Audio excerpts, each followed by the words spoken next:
Hello दोस्तों। Good morning, नमस्कार। आप सभी का स्वागत है आप सभी के अपने यूट्यूब चैनल परीक्षा की शिक्षा में।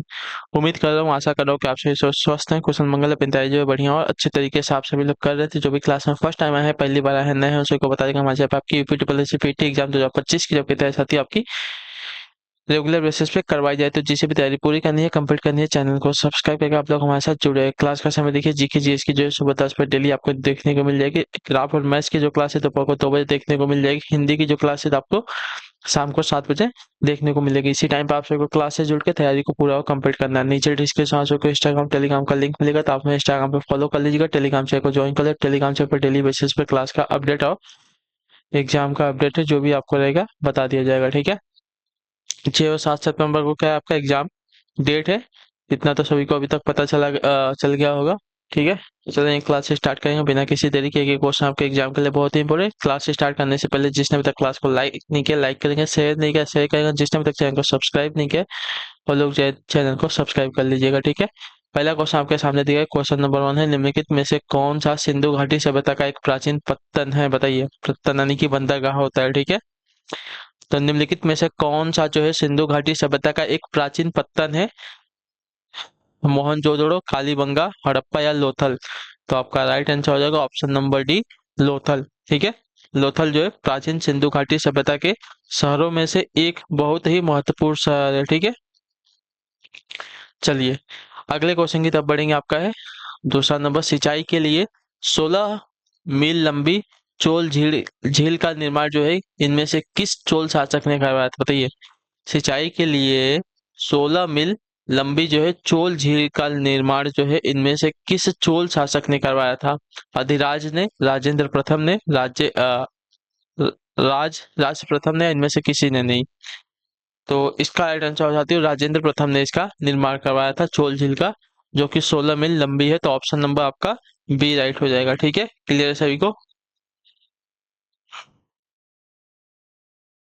चलिए अगले क्वेश्चन की तरफ बढ़ेंगे। आपका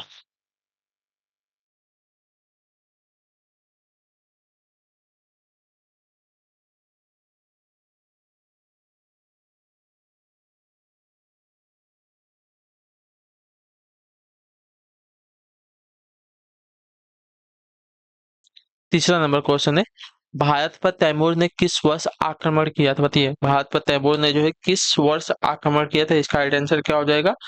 तो इसका राइट आंसर हो जाएगा साथियों 1398 ईस्वी में। ठीक है, ऑप्शन नंबर आपका डी राइट होगा। क्लियर होगा, तैमूर लंग ने 1398 ईस्वी में दिल्ली पर जो है आक्रमण किया। उसके आक्रमण के समय दिल्ली का शासक जो है सुल्तान तुगलक वंश का नसरुद्दीन महमूद शाह तुगलक था। ठीक है, चलिए अगले क्वेश्चन की तरफ बढ़ेंगे। आपका है चौथा नंबर, भारत में जहांगीर का शासन काल क्या था? बताइए, भारत में जहांगीर का शासन काल क्या था? तो भारत में जहांगीर का शासन काल देखा जाएगा तो 1605 ईस्वी से लेकर 1627 ईस्वी तक था। ठीक है, ऑप्शन नंबर आपका ए राइट हो जाएगा।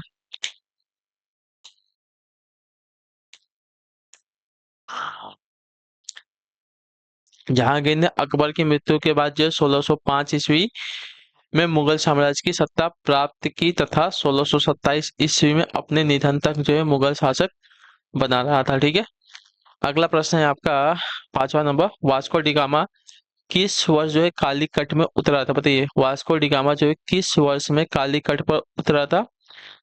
तो इसका सही उत्तर आपका हो जाएगा साथियों 1498 ईस्वी में। ठीक है, ऑप्शन नंबर आपका डी राइट होगा। ठीक है, वास्को डी गामा 20 मई 1498 ईस्वी को जो है कालीकट पहुंचा था। ठीक है,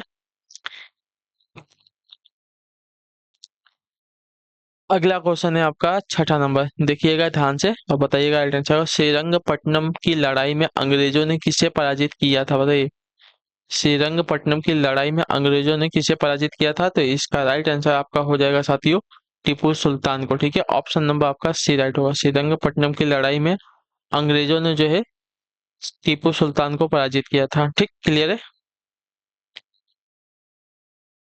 चलिए, श्रीरंगपट्टनम के युद्ध का संबंध आपका चतुर्थ आंग्ल मैसूर युद्ध 1798-99 से है। ठीक है, श्रीरंगपट्टनम के युद्ध 1799 में टीपू सुल्तान पराजित हुआ। इस युद्ध में हैदराबाद का निजाम तथा मराठों ने ब्रिटिश ईस्ट इंडिया कंपनी का साथ दिया था। ठीक है, इसके वजह से क्वेश्चन नंबर 7वां है, 1917 का रिक्त स्थान सत्याग्रह महात्मा गांधी का पहला सत्याग्रह था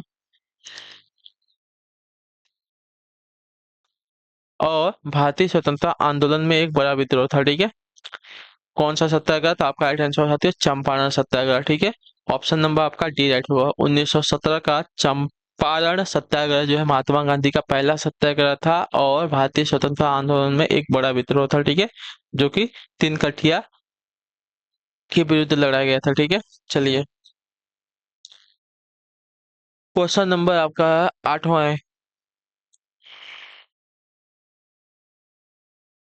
क्या देगा? निम्नलिखित में से कौन से महत्वपूर्ण व्यक्ति ने सभी तीन गोलमेज सम्मेलनों में भाग लिया था? तो इसका राइट आंसर आपका हो जाएगा डॉक्टर बी आर अम्बेडकर। ठीक है, ऑप्शन नंबर आपका डी राइट होगा। ठीक है, क्लियर से होगा इसके बाद।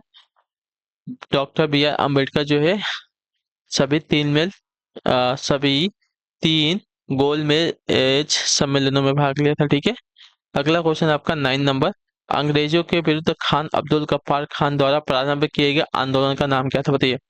अंग्रेजों के विरुद्ध खान अब्दुल गफ्फार खान द्वारा प्रारंभ किए गए आंदोलन का नाम क्या था? इसका नाम था साथियों लाल कुर्ती आंदोलन। कल इसके बारे में मैंने आपको बताया था। ठीक है, अगला क्वेश्चन आपका है 21 नंबर, सॉरी हाँ 10वां नंबर, इंकलाब जिंदाबाद का नारा किसने दिया था? बताइए। चंद्रशेखर आजाद ने, महात्मा गांधी थे, या हसरत मोहानी ने, या लोकमान्य तिलक ने?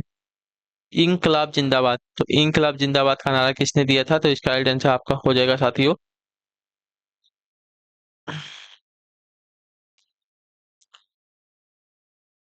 हसरत मोहानी ने। ठीक है, ऑप्शन नंबर आपका सी राइट हो जाएगा। ठीक है, भारत स्वतंत्रता आंदोलन के दौरान क्रांतिकारियों का भावुकतापूर्ण नारा इंकलाब जिंदाबाद था। वर्ष 1921 में इस नारे को पहली बार लगाने वाले मौलाना हसरत मोहानी एक प्रसिद्ध स्वाधीनता सेनानी तथा उर्दू के शायर थे। ठीक है, चलिए अगले क्वेश्चन की तरफ बढ़ेंगे। आपका है 11 नंबर, किस आंदोलन के लिए महात्मा गांधी द्वारा करो या मरो का नारा दिया गया था? बताइए। निम्नलिखित में से किस आंदोलन के लिए महात्मा गांधी ने करो या मरो का नारा दिया था? तो इसका उत्तर हो जाएगा भारत छोड़ो आंदोलन। ठीक है, ऑप्शन नंबर आपका बी राइट होगा। क्लियर है? चलिए, महात्मा गांधी ने भारत छोड़ो आंदोलन 1942 के दौरान जो है करो या मरो का नारा दिया था। ठीक है, अगले क्वेश्चन की तरफ बढ़ेंगे। आपका है 12 नंबर, आजाद हिंद फौज किसके नेतृत्व में लड़ी गई थी? बताइए। आजाद हिंद फौज किसके नेतृत्व में लड़ी थी? तो इसका राइट आंसर आपका हो जाएगा सुभाष चंद्र बोस के। ऑप्शन नंबर आपका डी सही उत्तर हो जाएगा। ठीक है, क्लियर है? चलिए अगले क्वेश्चन की तरफ पढ़ेंगे। आपका है 13 नंबर, उत्तर दीजिएगा राइट आंसर का। उन तिथियों को किसी वर्ष की उन तिथियों को क्या कहते हैं जिनमें रात और दिन की लंबाई में अंतर सर्वाधिक होता है? ठीक है, किसी वर्ष की उन तिथियों को क्या कहते हैं जिनमें रात और दिन की लंबाई में अंतर जो है सर्वाधिक होता है? तो इसका राइट आंसर हो जाएगा साथियों, उसको जो है संक्रांति कहते हैं। ठीक है, ऑप्शन नंबर आपका सी राइट हो जाएगा। ठीक है, क्लियर है इसके बारे में?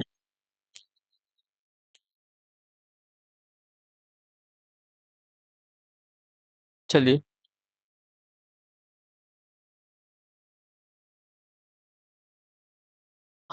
14 नंबर प्रश्न, यूरोप का प्रमुख मछुवाही क्षेत्र डॉगर बैंक कहाँ स्थित है? बताइए। यूरोप का प्रमुख मछुवाही क्षेत्र डॉगर बैंक जो है कहाँ पर स्थित है? तो यह स्थित है साथियों आपका उत्तरी सागर में। ऑप्शन नंबर हमारा सी राइट होगा। ठीक है, क्लियर होगा इसके बारे में? डॉगर बैंक जो है इंग्लैंड के पूर्वी तट से 100 किलोमीटर दूरी पर उत्तरी सागर में स्थित है। ठीक है, चलिए अगले क्वेश्चन की तरफ बढ़ेंगे। आपका है 15 नंबर, उत्तर दीजिएगा राइट आंसर। भारत में ग्रीष्मकालीन मानसून के प्रवाह की सामान्य दिशा निम्नलिखित में से कौन सी है? बताइए। भारत में ग्रीष्मकालीन मानसून में प्रवाह की सामान्य दिशा जो है निम्नलिखित में से कौन सी है? तो इसका राइट आंसर आपका हो जाता है दक्षिण पश्चिम से उत्तर पूर्व की ओर। ठीक है, ऑप्शन नंबर हमारा डी राइट होगा। ठीक है, भारत में ग्रीष्मकालीन मानसून को जो है प्रवाह मानसून की जो प्रवाह है दक्षिण पश्चिम से उत्तर पूर्व की ओर होती है। ठीक है, चलिए अगले क्वेश्चन की तरफ बढ़ेंगे। आपका है 16 नंबर, निम्नलिखित में से कौन सी नदी जो है यमुना से नहीं मिलती है? बताइए, यमुना से कौन सी नदी नहीं मिलती? केन, सोन, बेतवा या चंबल?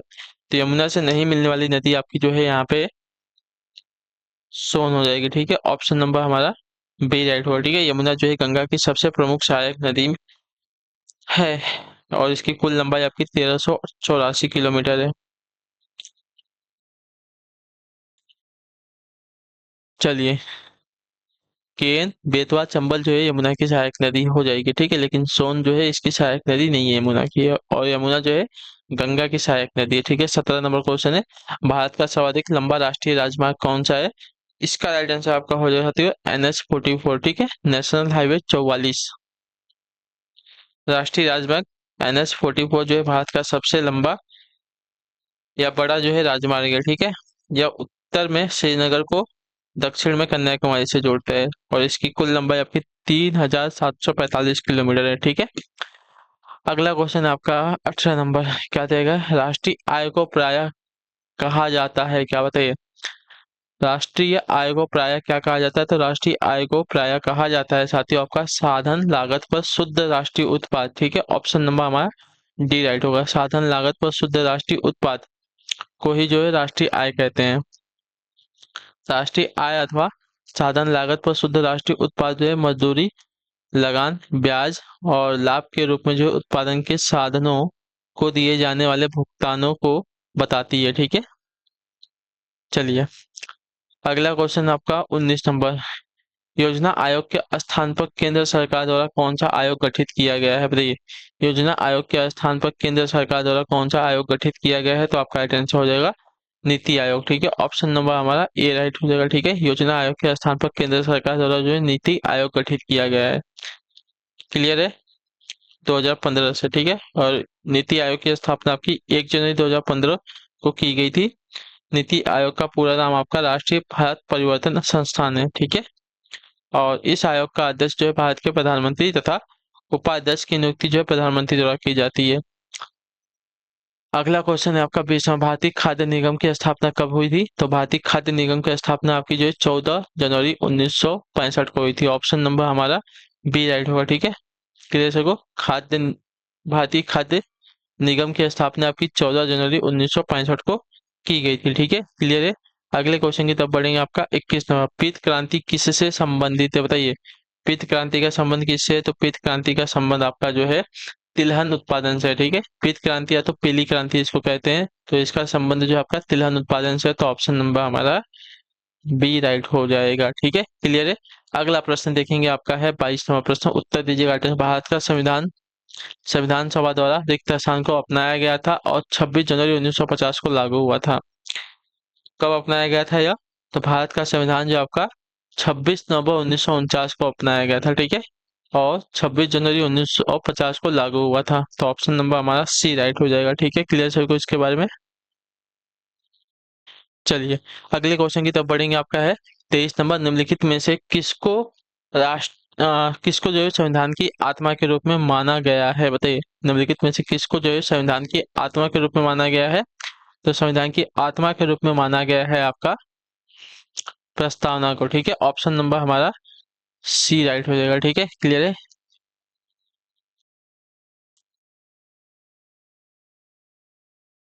भारतीय संविधान में निहित प्रस्तावना को जो है संविधान की आत्मा के रूप में माना गया है। प्रस्तावना में उस आधारभूत दर्शन और राजनीतिक, धार्मिक व नैतिक मौलिक मूल्यों का उल्लेख है जो हमारे संविधान के आधार हैं। ठीक है, अगला क्वेश्चन 24 नंबर प्रश्न, उत्तर दीजिएगा राइट आंसर को। भारत के राष्ट्रपति अपना त्यागपत्र किसको संबोधित करते हैं? ठीक है, भारत के राष्ट्रपति अपना त्यागपत्र किसको संबोधित करते हैं? तो इसका राइट आंसर आपका हो जाएगा साथियों उपराष्ट्रपति को। ऑप्शन नंबर हमारा सी राइट होगा। ठीक है, क्लियर सभी को?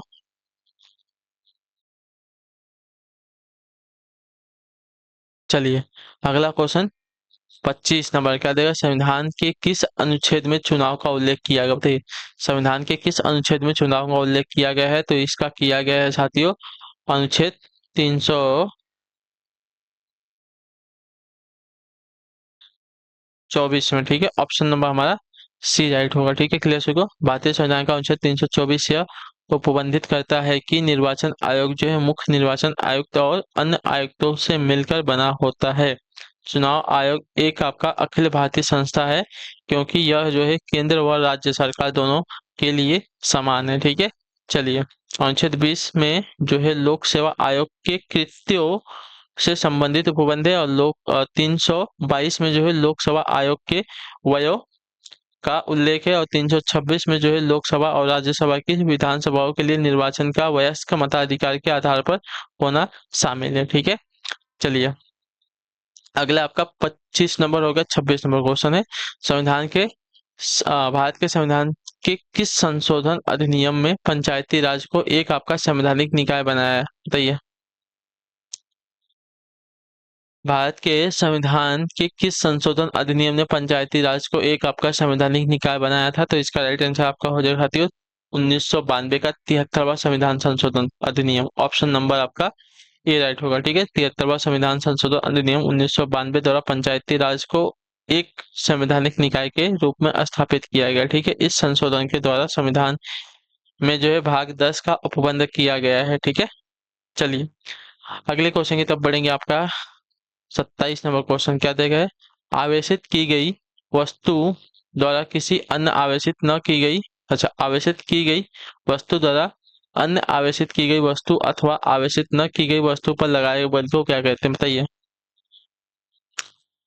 चुंबकीय बल, विद्युत स्थैतिक बल, गुरुत्वाकर्षण बल या यांत्रिक बल, तो इसको कहा जाता है विद्युत स्थैतिक बल। ऑप्शन नंबर हमारा बी राइट होगा। ठीक है, किसी आवेशित वस्तु द्वारा अन्य आवेशित तथा अनावेशित वस्तु पर लगाए गए बल को जो है विद्युत स्थैतिक बल कहते हैं। तो ऑप्शन नंबर हमारा बी राइट है। अगला क्वेश्चन आपका 28 नंबर, आधुनिक परमाणु सिद्धांत तैयार किया गया था, बताइए। आधुनिक परमाणु सिद्धांत तैयार किया गया था किसके द्वारा, तो जॉन डॉल्टन के द्वारा। ठीक है, ऑप्शन नंबर हमारा ए राइट होगा। आधुनिक परमाणु सिद्धांत तैयार किया गया था जॉन डॉल्टन के द्वारा, तो option number A will be the correct answer. अगला आपका 29 नंबर, वॉशिंग सोडा है क्या, बताइए वॉशिंग सोडा क्या है वास्तव में, तो वॉशिंग सोडा आपका जो है सोडियम कार्बोनेट है। ठीक है, ऑप्शन नंबर हमारा सी राइट होगा। ठीक है, वॉशिंग सोडा हमारा होता है सोडियम कार्बोनेट। चलिए अगले क्वेश्चन की तरफ बढ़ेंगे। आपका है 30 नंबर, क्या देगा, मानव प्लीहा ये नियंत्रित करता है क्या, होते मानव प्लीहा क्या नियंत्रित करता है, तो मानव प्लीहा नियंत्रित करता है साथियों आपका रुधिर आयतन। ठीक है, ऑप्शन नंबर हमारा ये राइट हो जाएगा। मानव प्लीहा नियंत्रित करता है हमारा रुधिर आयतन।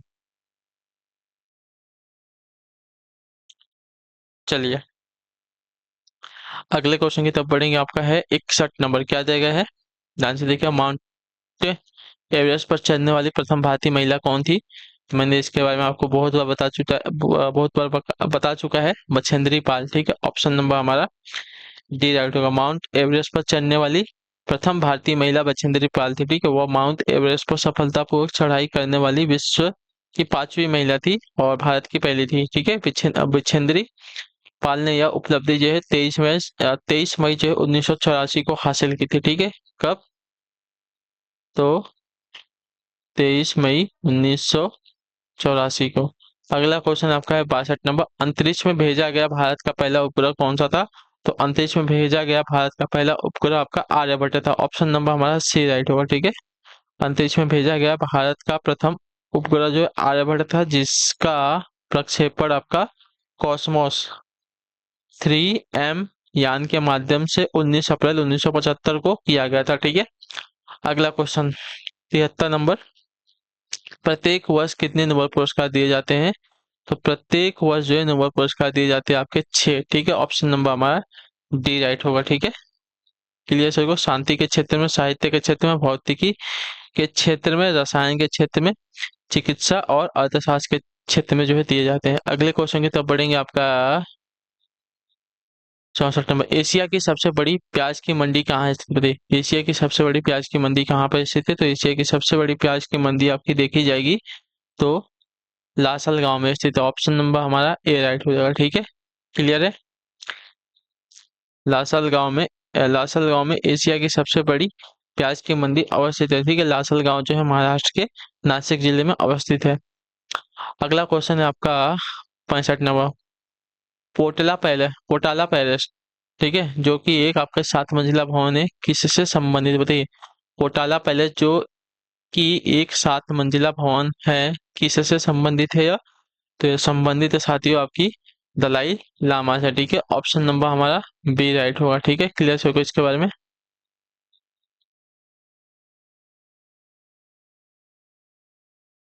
क्लियर है। पोटाला पहले जो है तिब्बत स्वायत्ता क्षेत्र की राजधानी लहासा में स्थित है, जो वर्ष 1959 तक दलाई लामा का आवास था। ठीक है, वर्ष 1994 में इसे जो है यूनेस्को की विश्व विरासत सूची में स्थान दिया गया है।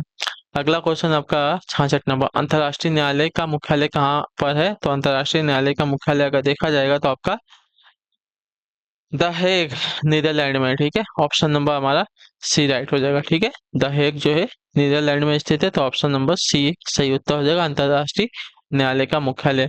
अगला क्वेश्चन है 67 number, my country my life किसकी आत्मकथा है? बताइए, माई कंट्री माई लाइफ जो है किसकी आत्मकथा है? तो यह आत्मकथा है लाल कृष्ण आडवाणी की। ठीक है, ऑप्शन नंबर हमारा सी राइट होगा। ठीक है, माई कंट्री माई लाइफ जो है लाल कृष्ण आडवाणी की क्या है? आत्मकथा है। ऑप्शन नंबर सी आपका सही है। अगले क्वेश्चन की तरफ बढ़ेंगे। 68 है, अड़सठ, उत्तर प्रदेश का कौन सा शहर जो अपने कॉस्ट बेल के लिए पूरे विश्व में विख्यात है? बताइए, उत्तर प्रदेश का कौन सा शहर जो है अपने कॉस्ट बेल के लिए पूरे विश्व में विख्यात है? तो इसका राइट आंसर हो जाएगा यहाँ पे जलेसर। ठीक है, ऑप्शन नंबर हमारा डी राइट होगा। कॉस्ट बेल या पीतल की घंटियों के लिए उत्तर प्रदेश राज्य का जलेसर शहर या जिला इटावा जो है विश्व भर में प्रसिद्ध है। यहाँ ब्रास यानी कि पीतल धातु के उत्पाद बनाए जाते हैं। जलेसर को घंटा नगरी भी कहा जाता है। ठीक है, अगला क्वेश्चन आपका है 69 उत्तर नंबर, भारत कला भवन कहाँ पर है? बताइए, भारत कला भवन कहाँ पर है? लखनऊ, बनारस, इलाहाबाद या आगरा? तो भारत कला भवन आपका एशिया का सबसे बड़ा संग्रहालय है और यह जो है वाराणसी यानी कि बनारस में स्थित है। ठीक है, ऑप्शन नंबर हमारा बी राइट हो जाएगा। ठीक है, क्लियर हो गया इसके बारे में।